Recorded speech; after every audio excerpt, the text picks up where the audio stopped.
ఆకాశమును క్రొత్త భూమిని సృజించుచున్నాను. మునుపటివి మరవబడు, జ్ఞాపకమునకు రావు. ఆమేన్. ఈ సంవత్సర వాగ్దానము 2 కొరింథీయులకు రాసిన పత్రిక 8వ అధ్యాయము 9వ వచనము. మీరు మన ప్రభువైన యేసుక్రీస్తు కృపను ఎరుగుదురు కదా.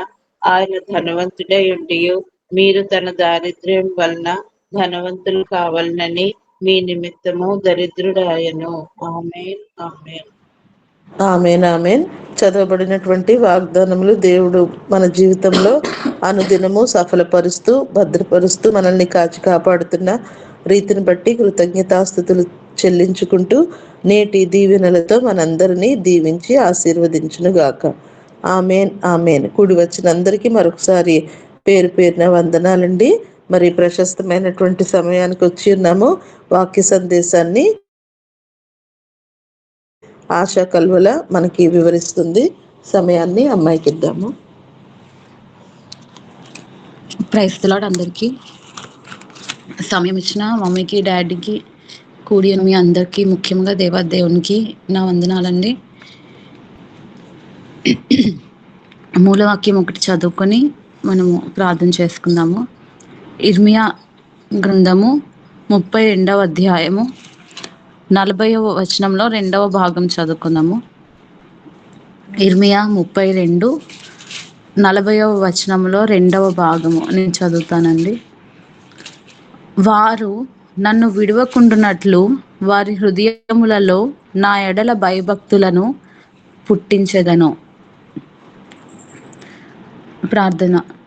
స్తోత్రం స్తోత్రం సర్వోన్నత సర్వాధికారి సర్వశక్తిమంతుడైన దేవా నీకు వందనాలు తండ్రి. యేసయ్య ప్రభా తండ్రి, ఈ దినము కూడా నాయన ప్రభా నీ సన్నిధిలో ప్రభా తెల్లవారుజామునే ప్రభా తండ్రి మేము నిన్ను చూడడానికి నీవు మాకు అనుగ్రహించిన భాగ్యాన్ని బట్టి నీకు వందనాలు యేసయ్య. ఈ సమయంలో నాయన తండ్రి మరి మా హృదయాలన్నీ ప్రభా వాక్యం కొరకు మేము సిద్ధపరచుకొని ఉండగా తన యేసయ్య నీవే నాయన తన యేసయ్య తండ్రి నీ స్వరం చేత తండ్రి మా ప్రతి ఒక్కరి చేతతోని మా నాయన తండ్రి మాట్లాడమని నాయన ప్రభా తండ్రి నన్ను నాయన ప్రభా నీ సిలువ చాటును మరుగుపరుచుకొని ప్రభా తండ్రి సూటిగా తండ్రి ప్రతి ఒక్కరికి హత్తుకునేటట్టుగా నాయన ప్రభా నీ మాటలు పెట్టమని నాయన తండ్రి యేసయ్య సమస్తమైన మహిమ ఘనత ప్రభావాలు నీకే నాయన తండ్రి యేసయ్య చెల్లించుకుంటూ యేసు నామములో అడిగి వేడుకొంచున్నాం తండ్రి. Amen amen. మనందరూ చూసినట్లయితే జనరల్గా మనం ఆలోచిద్దామండి. ఈ సృష్టి మొదలుకొని ఎక్కడైతే మనము ఈ నేటి దినాల్లో మనము ఏం చేయాలనుకున్నా సరే కదండి, మన చేతుల కష్టార్జితం చేతనే మనము మన జీవితాలని జీవించగలము కదా. ప్రతిదీ కూడా మనం కష్టపడితేనే దాన్ని పొందుకోగలము. అంటే కష్టపడకుండా మనకి ఏది అంత సింపుల్గా మన జీవితాల్లో రాదు. అది ఎందుకు జరిగింది అంటే మన అందరము బిలీవ్ చేసేది ఏంటండి, ఏదైతే సృష్టి ఆరంభంలో ఆదాము అవ్వ చేసిన ఆ తృణీకరణ దేవుని విషయంలో దేవుడు చెప్పిన మాటలను ఏదైతే తృణీకరించారో దాన్ని బట్టి అప్పుడు కదండి ఆదాముకి దేవుడు కష్టం పడాలి, ఆయన కష్టపడితేనే జీవనం అనేది కొనసాగుతుందని చెప్పి అక్కడ ఒక పనిష్మెంట్ లాగా ఇచ్చారు. సో మన నేటి వరకు అది అలా కంటిన్యూ అవుతూనే ఉంది. అందుకనే మనం ప్రతి ఒక్కరికి కూడా ఆ పాపం అనేది మన అందరి మీద మోపబడి ఉన్నది. అయితే మన అందరము కూడా దేవుని అంటే దృష్టిలో ప్రతి ఒక్కరము కూడా ఆ మాటని వినలేని వారం వలె మన అందరము ఉన్నాం కదండి. దేవునికి చిత్తానికి మనం లోబడిన వారం వలె మనం ఉన్నాం. అయితే మన అందరూ అనుకుంటాం ఏంటంటే అది మాట వినలేనిది ఆదాము అవ్వ మాత్రమే కదా. మనం అనుకోవచ్చు కదండి, మనం ఆ టైంలో మనం ఉండుంటే మనం చేయమేమో, మనం అంత మా దేవుడికి మాటని మనం అసలు జవదాటం కదా, మనకి తెలుసు కదా అని చెప్పి మనం అనుకోవచ్చు. నిజముగా ఒకవేళ మనం ఉన్నా సరే మనం కూడా అలాగే చేద్దాము. ఎందుకంటే ఈ రోజుల్లో మనము ఇప్పుడిప్పుడు జీవిస్తున్న జీవితాల్లోనే మనము దేవునికి నచ్చినట్టుగా జీవించలేకపోతున్నాం కదండి. చిన్న చిన్న విషయాల్లోనే మనము తృణీకరిస్తున్నాం, అది తెలియకే మనం చేస్తున్నాం. అలాంటిది ఆ సిచ్యుయేషన్లో నేను ఉంటే నేను చేయకపోదునేమో అలాంటి తలంపులు మనకి వస్తున్నాయి అంటే అదంతా కూడా నిజంగానే మనము ఆలోచించకూడదు అన్నమాట.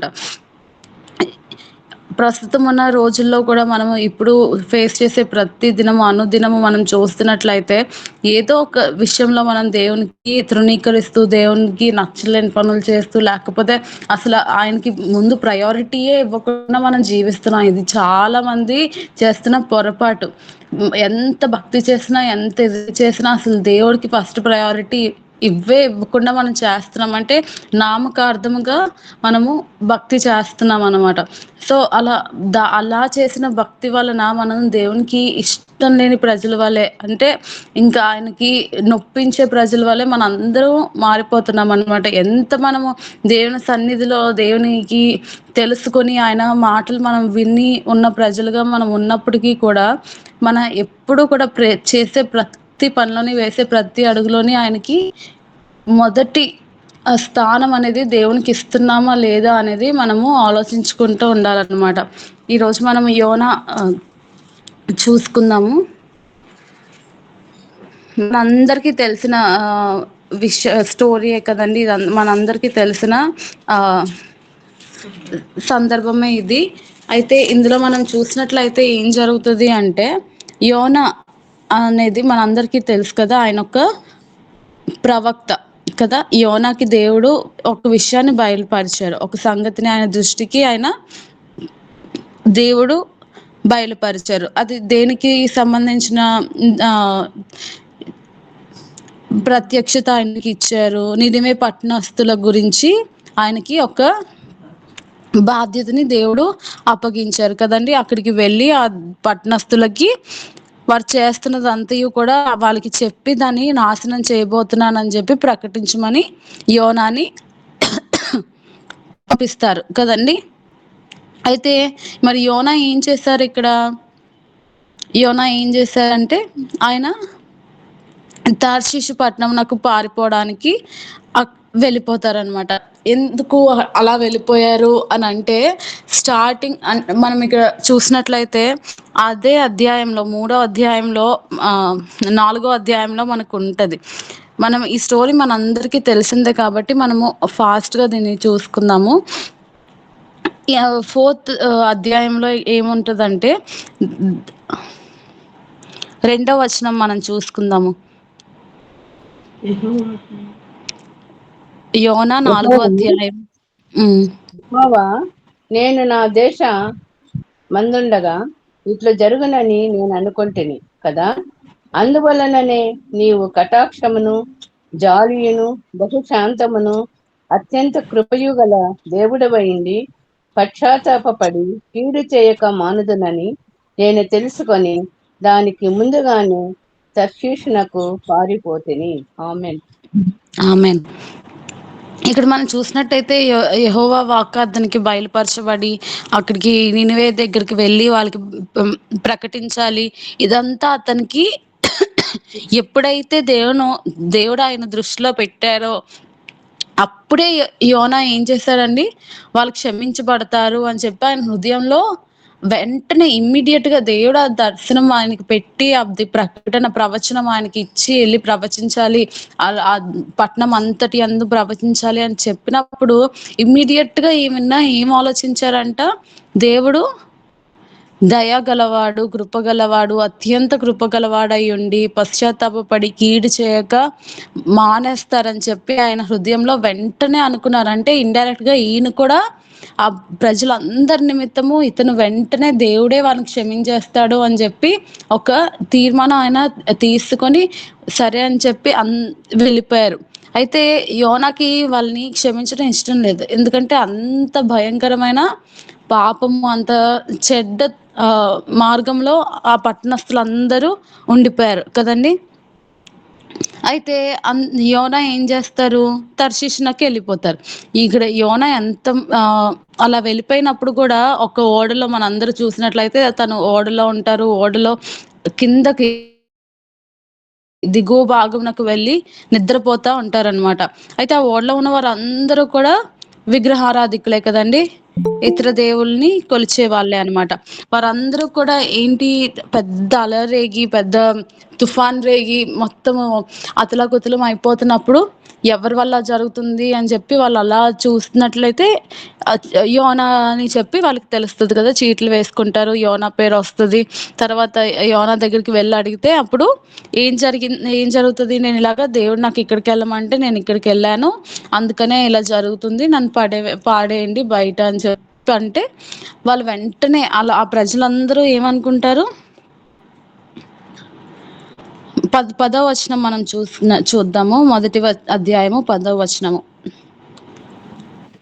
తాను యెహోవా సన్నిధిలో నుండి పారిపోవచ్చున్నట్లు అతడు ఆ మనుషులకు తెలియజేసి ఉండెను గనుక వారు ఆ సంగతి తెలుసుకొని మరింత భయపడి నీవు చేసిన పని ఏమని అతన్ని అడిగిరి.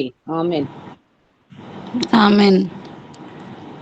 అయితే అలాగే మనము వెంటనే వాళ్ళు ఇది దేనికి అని భయం పడతారనమాట. చాలా ఆయన సన్నిధిలో నుంచి పారిపోచున్నందుకు ఇదంతా జరుగుతుందని చెప్పి వాళ్ళకి తెలిసిన వెంటనే వాళ్ళు ఏం చేశారు, చాలా భయపడ్డారు. భయపడి వెంటనే వాళ్ళు దేవునికి ఆయన ఎంత దేవుడు వెంటనే ఆయన పడివేయగానే సముద్రం అంతా మళ్ళీ నిమ్మలముగా అయిపోవుట వాళ్ళు చూసి వెంటనే వాళ్ళు కూడా ఆయన ఎంత గొప్ప దేవుడా అని చెప్పి వాళ్ళు కూడా మారుతారు కదండి. అయితే మనం చూసినట్లయితే 2వ అధ్యాయంలో ఇంకా ఆయనకి ఇష్టం లేకపోయినా మరి సరే అని చెప్పి ఆ చేప కడుపులో ఉండిపోయి 3 days తర్వాత ఆయన బయటికి వచ్చిన తర్వాత ఏం జరిగింది, మొత్తానికి నినివే పట్టణానికి వెళ్తారు. వెళ్ళిన తర్వాత అక్కడ అతనికి ప్రకటించుట ఇష్టం లేకుండానే ఆయన జస్ట్ సరే చెప్పాలి అని చెప్పి చాలా బయటే చెప్పేసి ఫాస్ట్గా అలా ప్రకటించేసి ఆయన వచ్చేసారనమాట. 4వ రోజున మొత్తం పట్టణం అంతయు నాశనం అయిపోతుంది అని చెప్పి ప్రకటన చేయడం మొదలు పెట్టారు. ఒక దినము కదండి, ఒక దినం అంతయు ప్రకటన చేసిన తర్వాత వెంటనే మనం చూసినట్లయితే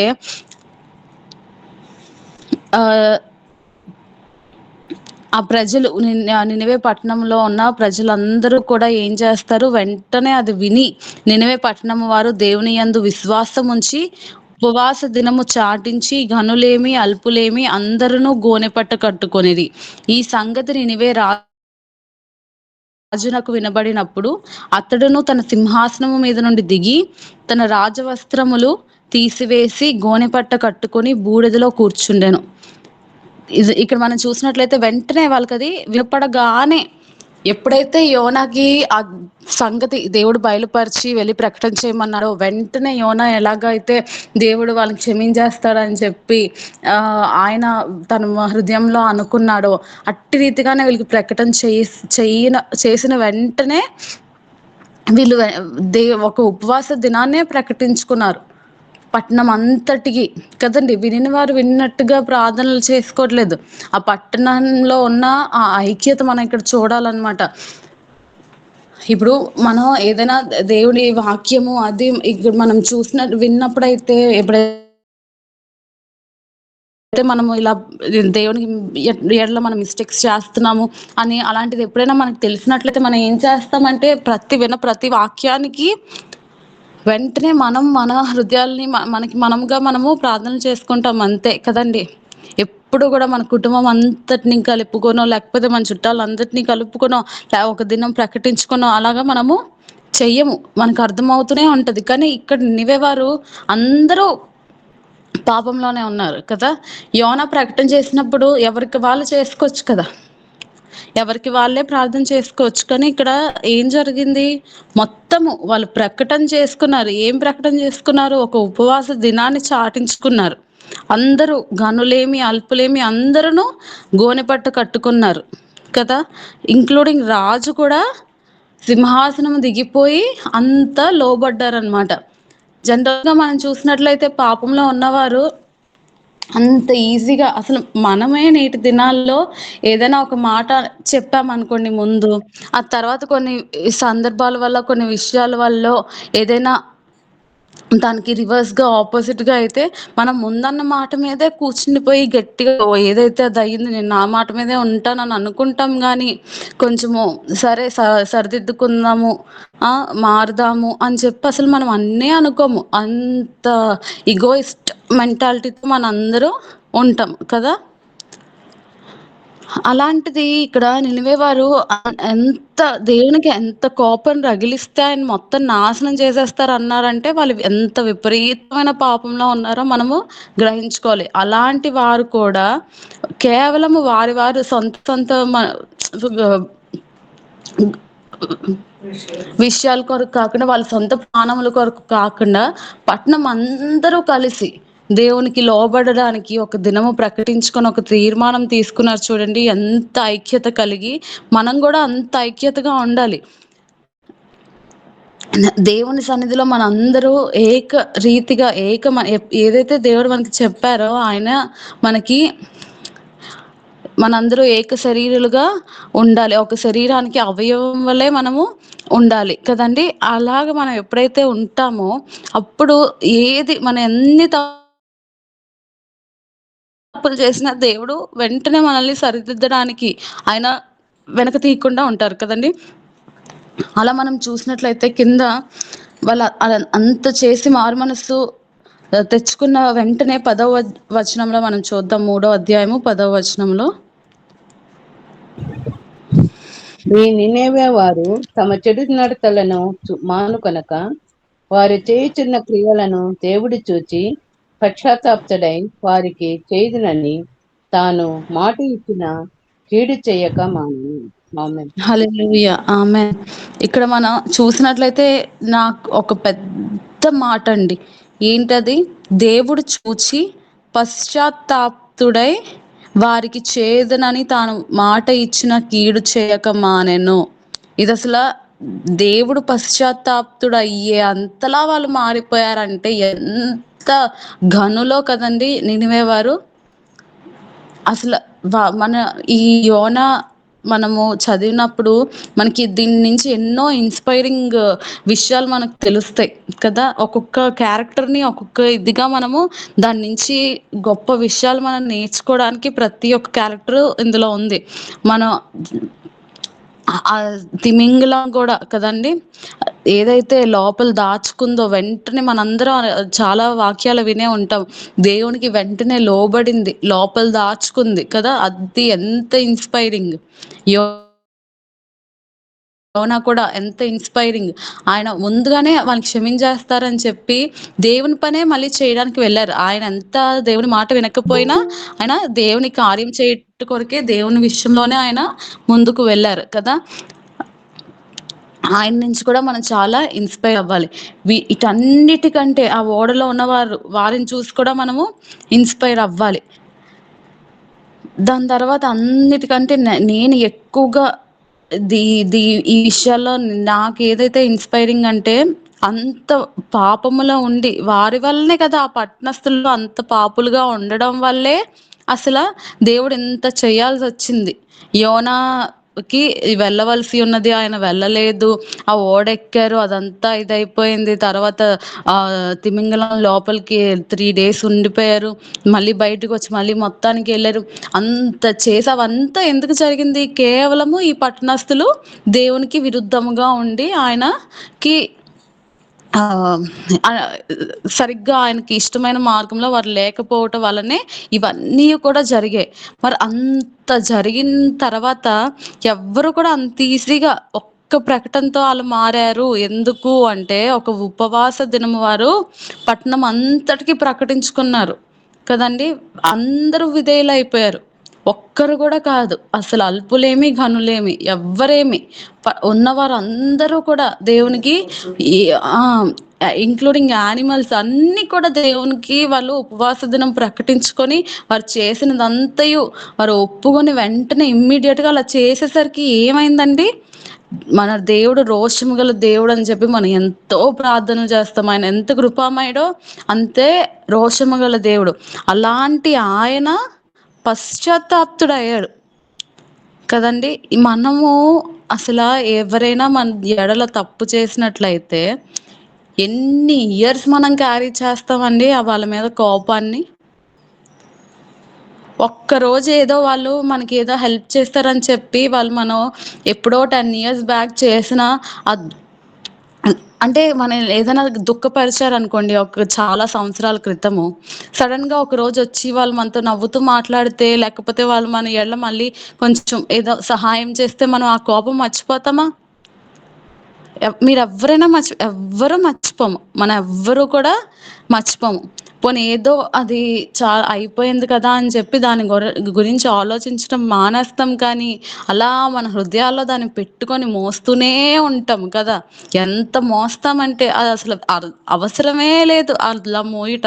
కానీ మోయాల్సినది మనము మోయం కదా! మంచి ఇతరుల కొరకు ప్రేమ అవి మనం మొయ్యం. కానీ వాళ్ళు ఏదైతే మనల్ని కొంచెం బాధపరుస్తారో అలాంటివి మాత్రం జీవితకాలం మోస్తూనే తిరుగుతాం మనం. ఎందుకో అలాగ అర్థం కాదు కదండి.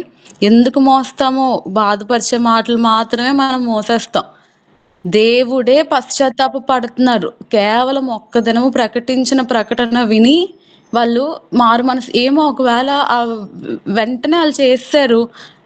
మనం ఎలా ఆలోచిస్తాము, ఏదో చెప్పారు కాబట్టి వాళ్ళు చేసేసారు, మళ్ళీ పాపం చేయరని ఏంటి గ్యారంటీ అన్నట్టే కదా మనం ఆలోచిస్తాం. కానీ దేవుడు అలా కాదు.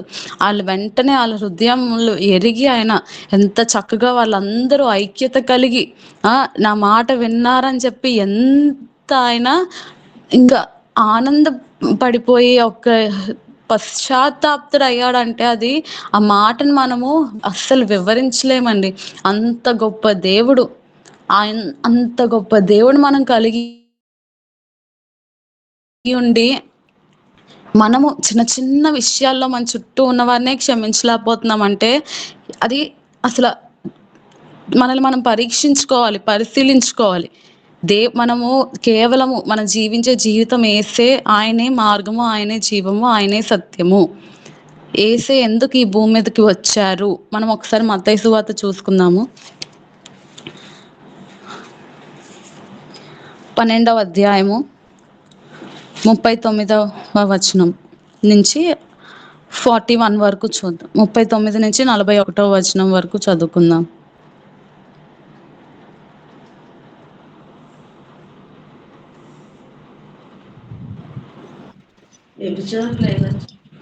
వ్యభిచారులైనను చెడ్డతరము వారు సూచక క్రియను అడుగుచున్నారు. ప్రవక్త అయిన యోనాను గుర్చిన సూచక క్రియను కానీ మరి ఏ సూచక క్రియ అయినను వారికి అనుగ్రహింపబడదు.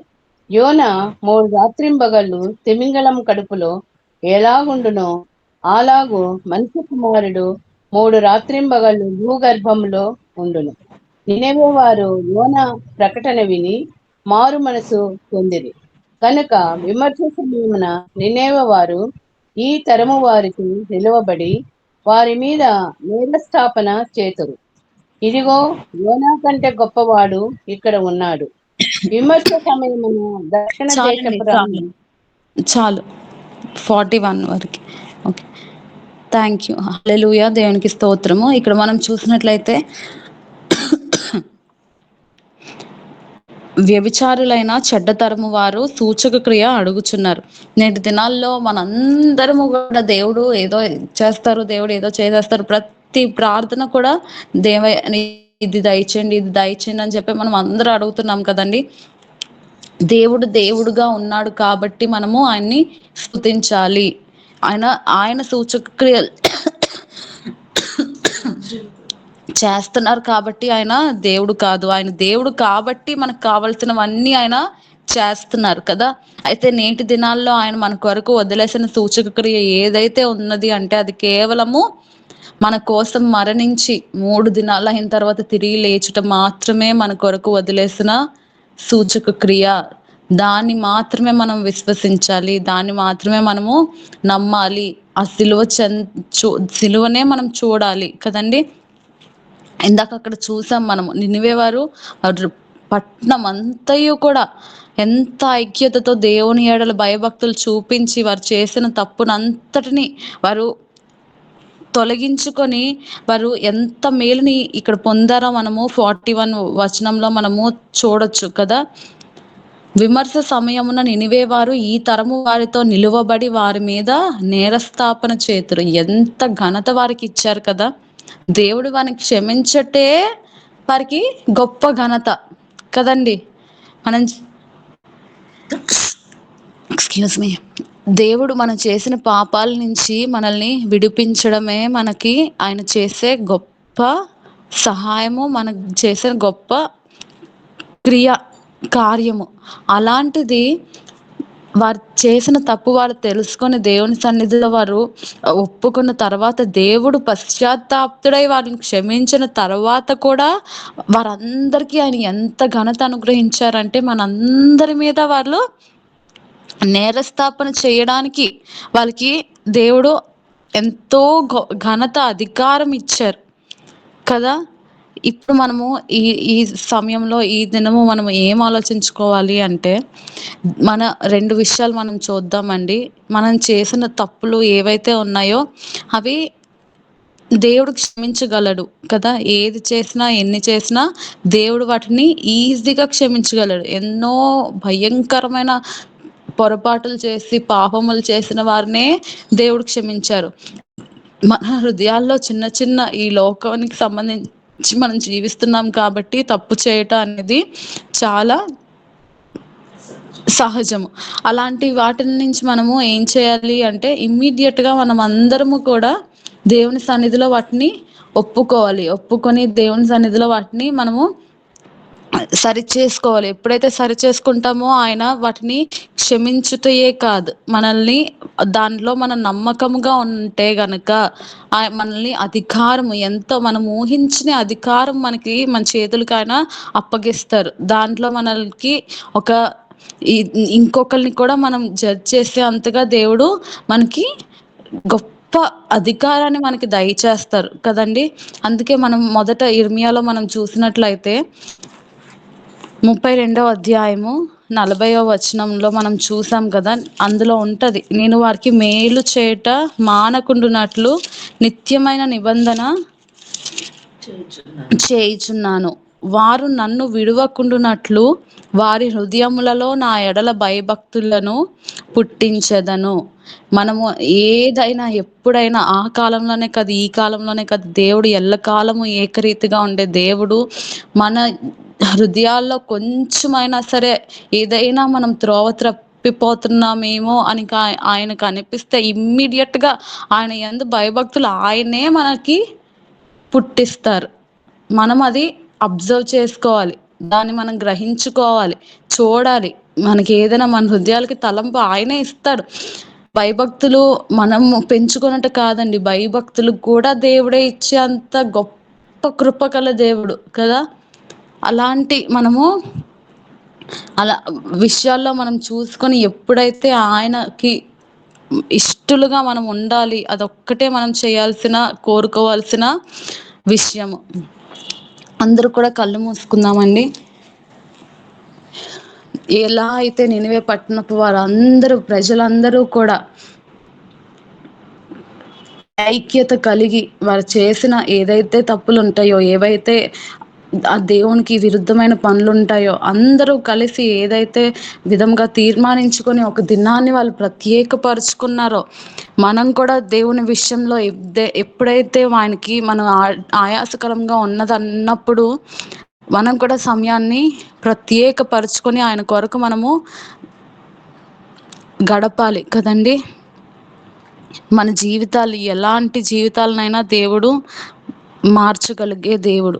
ఎంతో మంచివాడు, ఎంతో గొప్పవాడు కదండి. మనం ఎల్లప్పుడూ ఆయనకి కృతజ్ఞతలు చెల్లిస్తూనే ఉండాలి. ఆరాధనా ఆరాధనా ఆత్మతో ఆరాధనా ఆరాధనా ఆరాధనా కృతజ్ఞత స్తుతి ప్రార్థనా నీకే నా దేవా తండ్రి అందుకోవా నీకే నా దేవా తండ్రి అందుకోవా ఆరాధనా ఆరాధనా ఆత్మతో ఆరాధనా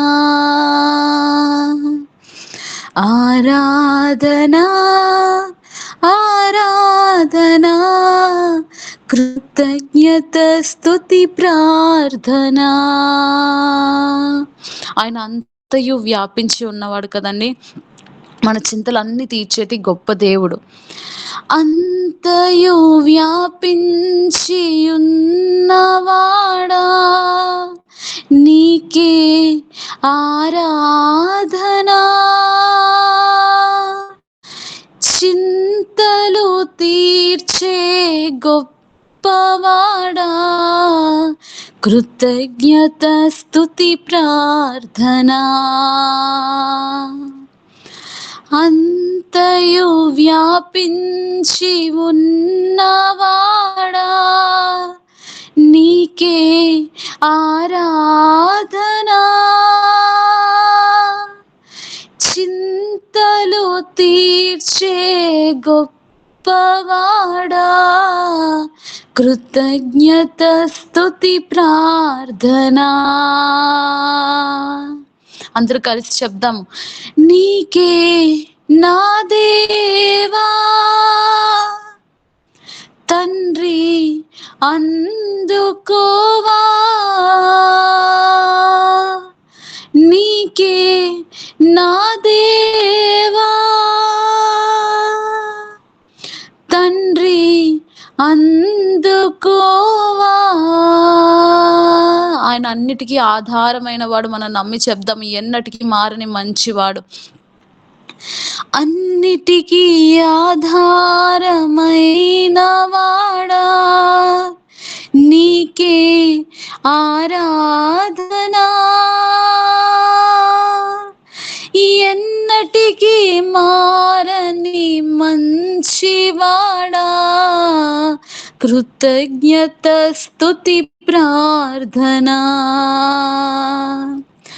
అన్నిటికీ ఆధారమైన వాడా నీకే ఆరాధనా.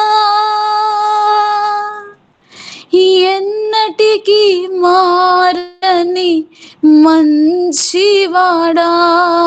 ఎంత మంచివాడైతే అంత కఠినుల ఎడల, అంత చెడ్డవారి ఎడల ఆయన పశ్చాత్తాపం ఫీల్ అవ్వగలరండి? పశ్చాత్తాపుడు ఎలా అవ్వగలడు ఆయన ఎంత మంచివాడు కాకపోతే? మనం అందరూ ఒక్కసారి కళ్ళు మూసుకొని మన కృతజ్ఞత, మన ఆరాధన అంతయు కూడా ఆయనకే మనం చెల్లించుకుందాం. ఆయన దేవుడు. ఆయన ఏ సూచక క్రియో చేశారు కాబట్టి ఆయన దేవుడు కాదు కదండి. ఆయన దేవుడు కాబట్టి మన కొరకు ఆయన మేలులు చేస్తున్నారు. మనల్ని ఆయన పిల్లల వలె, ఆయన కనుపాప వలె మనల్ని చూస్తున్నారు కాబట్టి, మనల్ని కాస్తున్నారు కాబట్టి ఆయన మన కొరకు కార్యాలు చేస్తున్నారు. ఆ కార్యాలు మనం భక్తిని పెంచడం కాదు, ఆయన దేవుడు కాబట్టి మనము భక్తి చూపించాలి.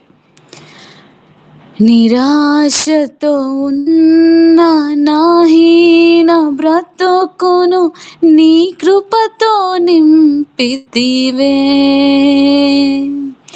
నిరాశతో ఉన్న నాహీన బ్రతుకును నీ కృపతో నింపితివే.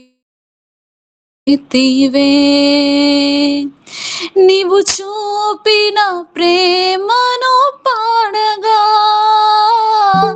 పదములు సరిపోవు తండ్రి. నీవు చూపిన ప్రేమను పాడగా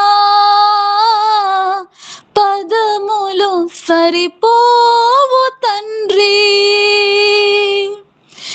ఎబినేజరే ఎబినేజరే ఇంతకాలం కాచితివే. ఎబినేజరే ఎబినేజరే నా తోడువై నడచితివే. స్తోత్రం స్తోత్రం స్తోత్రం, కను పాపగా కాచితివే. స్తోత్రం స్తోత్రం స్తోత్రం స్తోత్రం, కౌగిలిలో దాచితివే. స్తోత్రం. ఆయన మనల్ని కనుపాప వలె కాస్తున్నారు. ఆయన మనల్ని చతరక మోస్తున్నారు. మనందరూ విశ్వసిద్దాము, ఆయనకి మనము ఎంతో ప్రియమైన బిడ్డలము. ఆయనే అంత రీతిగా ఏదైనా విషయంలో మనందరినీ క్షమిస్తున్నాడంటే మనం ఆయనకి ఎంత విధేయులుగా, ఆయనకి ఎంత మనం లోబడి ఉండాలో మనందరం ఆలోచించుకుందాము. ఈ కొద్ది మాటలు దేవుడు దీవించును గాక. ఆమెన్. ఆమేన్ ఆమేన్. నినివే పట్టణస్థులు ఈ తరం వారికి నేరస్థాపన చేస్తారని ప్రభు మాట. ఎప్పుడు నినివే వారు ఎప్పుడో 300-400 సంవత్సరాలు క్రితము జీవించిన వారు, జీవిస్తూనే ఉన్నారు. నేటి వరకు కూడా జీవిస్తూనే ఉన్నారు. ఆ నినివే వారు మనందరి మీద నేరస్థాపన చేస్తే మనము పాపులమని,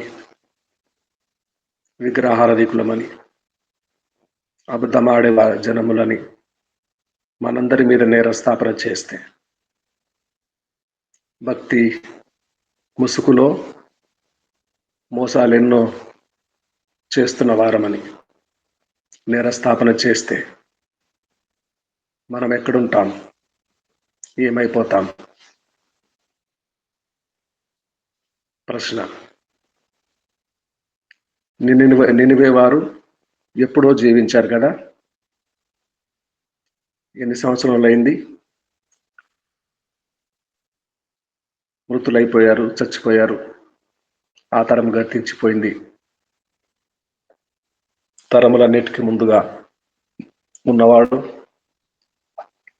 యుగములన్నిటిలో ఉన్నవాడు, ప్రతి తరములోని భక్తి గల జనులను అంగీకరించేవాడు, నినివే పట్టణస్థులు కూడా మన మీద నేరస్థాపన చేసినప్పుడు మన స్థితి ఏమిటో, మన భక్తి ఎంతో. చాలా చక్కని వాక్యం అందించిన కుమార్తె ఆశాకి మనస్ఫూర్తిగా అభినందనలు తెలియజేస్తున్నాము.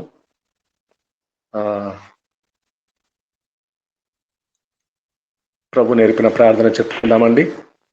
ప్రభు నేర్పిన ప్రార్థన.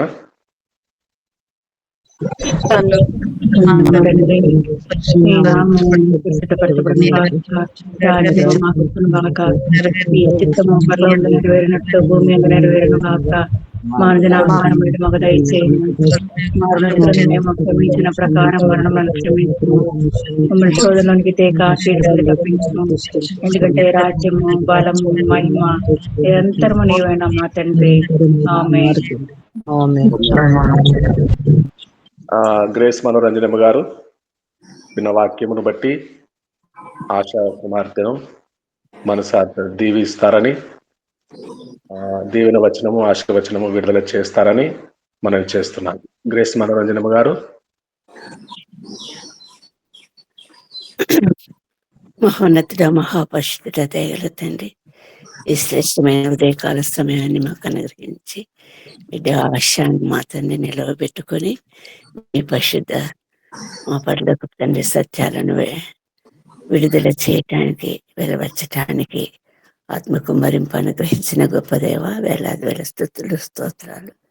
దయగల తండ్రి, ఆ బిడ్డ జీవితంలో మరి భవిష్యత్తులో మా తండ్రి అనేక రీతులుగా మీ ప్రేరణ వలన, మీ ఆత్మ కుమ్మరింపు వలన, మీ పరిశుద్ధాత్మ నడుపుదల వలన సంపూర్ణంగా ఆవరింపబడిన బిడ్డగా మా తండ్రి అనేకుల రక్షణార్థం మా తండ్రి వాడబడి ఒక పాత్రగా, సజీవమైన పాత్రగా నిలుపుకోమని బ్రతిమాలు వేడుకుంటున్నాం తండ్రి. మీరు నిర్ణయించిన ఏర్పరచుకున్న విధానము మాకైతే తెలియదు, కానీ మా పరలోకపు తండ్రి ఆ బిడ్డను గురించిన మీ ఆలోచనలు, మీ చిత్తము సంపూర్ణంగా నెరవేర్చుకొని ఆ బిడ్డ ద్వారా మీ పరిశుద్ధ నామము, మహిమ, ఘనత, ప్రభావములు పొందినట్లుగా నా తండ్రి దినదినము అంతకంతకు మీ ఆత్మలో వదిలటానికి సహాయం చేయమని వేడుకుంటున్నాం తండ్రి. విత్తబడిన వాక్యము అందరి హృదయాలలో ఫలింపచేయండి. భయభక్తులు కలిగినటువంటి బిడ్డలుగా మా తండ్రి రాబో దినములలో ఎదుర్కొని పోయే పరిస్థితులను నా తండ్రి ధైర్యంగా, సంతోషంగా, ఆనందంగా మీ సన్నిధిలో నిలబడటానికి తాము మా తండ్రి సంపూర్ణంగా మీకు అప్పగించుకొని హృదయాలను మాకందరికీ అనుగ్రహించమని బ్రతిమాలు వేడుకుంటున్నాం తండ్రి. సహాయం చేయండి, బిడ్డను దీవించండి, ఆశీర్వదించండి. మా పరలోకపు తండ్రి అనేక తరాలకు మా తండ్రి ఒక ఆదర్శంగా ఉండటానికి సంపూర్ణంగా మీ చేత ఆవరించబడిన బిడ్డగా ముందుకు నడిపించి సహాయం చేయమని వేడుకుంటున్నాం. చేరువచ్చిన బిడ్డలందరినీ కూడా దీవించి ఆశీర్వదించండి.